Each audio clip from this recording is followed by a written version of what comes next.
थोड़ा सा जो अच्छे से किया जाए वो बेहतर है बजाय बहुत कुछ अपूर्णता से करने से। ये कहना है यूनान के एक महान दार्शनिक प्लेटो का। इस वीडियो में हम प्लेटो के बारे में कुछ ऐसी बातें आपको बताएंगे जो शायद ही आपको पता होंगी।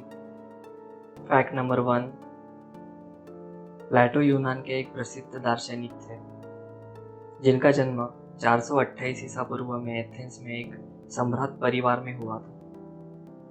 उनके बारे में आज जो कुछ भी जानकारी उपलब्ध है वो इतिहासकारों ने किसी तरह से इकट्ठा करी और उनके जीवन को चित्रित किया है।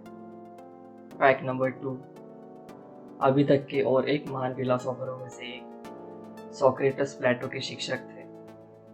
अगर आप नहीं जानते तो मैं आपको बता दूं कि सोक्रेटस को पश्चिमी फिलोसॉफी का जनक माना जाता है। फैक्ट नंबर 3, जैसे कि हमने आपको बताया कि उनके बारे में सारी बातें शास्त्रीय इतिहासकार और समकालीन लेखों से पता चली है, तो उनके जन्म वर्षों के बारे में इतिहासकारों में बहस छिड़ी हुई है। आधुनिक इतिहासकार मानते हैं कि उनका जन्म 424 और 423 ईसा पूर्व के बीच में हुआ था, लेकिन वही कुछ इतिहासकार मानते हैं कि असल में उनका जन्म 348 ईसा पूर्व में हुआ था। फैक्ट नंबर 4, प्लेटो के पिता का नाम एरिस्टॉन था। एरिस्टॉन मेसिना और एथेंस के राजाओं के वंशज माने जाते थे।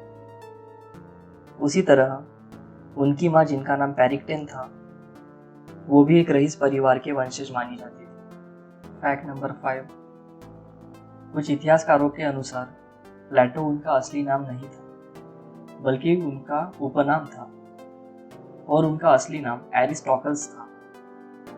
एरिस्टोटल्स असल में प्लेटो के दादाजी का नाम था और प्लेटो उनका सबसे बड़ा पोता था। उन दिनों अपने सबसे बड़े बेटे का नाम अपने दादाजी के नाम पर रखने का रिवाज था, लेकिन इतिहासकारों में इस बात को लेकर मतभेद है। कुछ लोग कहते हैं कि प्लेटो उनका सबसे बड़ा बेटा है, इस बात का कोई भी प्रमाण मौजूद नहीं। फैक्ट नंबर 6, प्लेटो एक तगड़ी और मजबूत कद काठी वाला इंसान था। अगर हम यह मान लें कि प्लेटो उनका उपनाम था तो यह बिल्कुल समझ में आता है, क्योंकि प्लेटो शब्द का मतलब होता है कि मजबूत कद काठी वाला इंसान। फैक्ट नंबर 7, रईस परिवार का होने की वजह से उन्होंने कुछ बेहतरीन शिक्षकों से शिक्षा प्राप्त की। अपनी पढ़ाई के दौरान उन्होंने प्रेमोनाइट्स के डॉक्ट्राइन्स और पाइथागोरस जैसे लोगों के बारे में पढ़ाई की।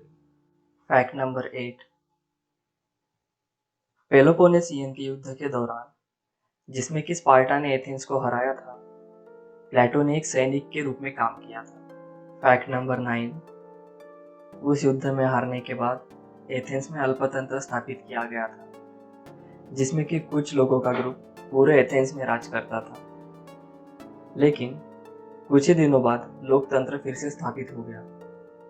ये वो वक्त था जब प्लेटो ने राजनीति में उतरने का सोचा था, लेकिन 399 ईसा पूर्व में सोक्रेटस को मार दिया गया, जिसकी वजह से प्लेटो के मन में राजनीति की बुरी छवि निर्माण हो गई और उन्होंने राजनीति में शामिल न होने का विचार किया और इसके बजाय फिलोसॉफी के क्षेत्र में कदम रखा। फैक्ट नंबर 10, अपनी 12 वर्ष की यात्रा के बाद उन्होंने बड़े पैमाने पर लिखना शुरू किया। अपने लिखने के शुरुआती दौर में प्लेटो अपने लेखों से सोक्रेटस के विचारों को फैलाने का प्रयत्न किया।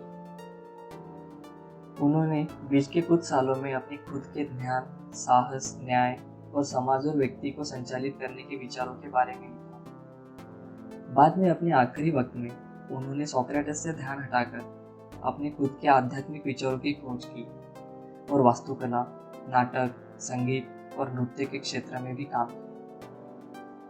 प्लेटो को डायलॉग्स लिखने के लिए प्रसिद्ध माना जाता है। उनके हिसाब से डायलॉग्स किसी व्यक्ति को समझने का सबसे अच्छा तरीका था। द रिपब्लिक को उनका सबसे अच्छा काम माना जाता है, जो कि उन्होंने बीच वाले काल में लिखा था। फैक्ट नंबर 11, 385 ईसा पूर्व में प्लेटो ने एक अकेडमी की स्थापना की। यह अकेडमी वेस्टर्न दुनिया में हायर एजुकेशन देने वाले हमारी पहली संगठनाओं में से एक। उन्होंने मरते दम तक इस अकेडमी की अध्यक्षता निभाई, पर 529 सीई के बाद वो अकेडमी बंद हो गई। रोमन सम्राट, जिसका नाम जस्टिनियन वन था, ने अकेडमी को ईसाई धर्म के लिए खतरा माना और इसे पूरी तरह से बंद कर दिया। अकेडमी के छात्रों को फिलोसॉफी, पॉलिटिकल साइंस, गणित, जीव विज्ञान और खगोल विज्ञान के बारे में सिखाया जाता था। फैक्ट नंबर 12, आपने एरिस्टोटल का नाम तो सुना ही होगा। प्लेटो के प्रसिद्ध छात्रों में से एक एरिस्टोटल भी था, जिसने अपने विचारों को एक नई दिशा दी थी। हाई रेनेसांस के मास्टर रैफेल ने अपने द स्कूल ऑफ एथेंस नाम के प्रसिद्ध चित्र में प्लेटो और एरिस्टोटल को चित्रित किया था। फैक्ट नंबर 13, उनकी मृत्यु एथेंस में 348 ईसा पूर्व में हुई थी। तब वो लगभग 80 साल के थे। कुछ इतिहासकारों के अनुसार उनकी मृत्यु नींद में शांति से हो गई थी, पर कुछ दूसरे लोगों का मानना है कि जब वो एक शादी में भाग ले रहे थे तब उनकी मृत्यु हुई।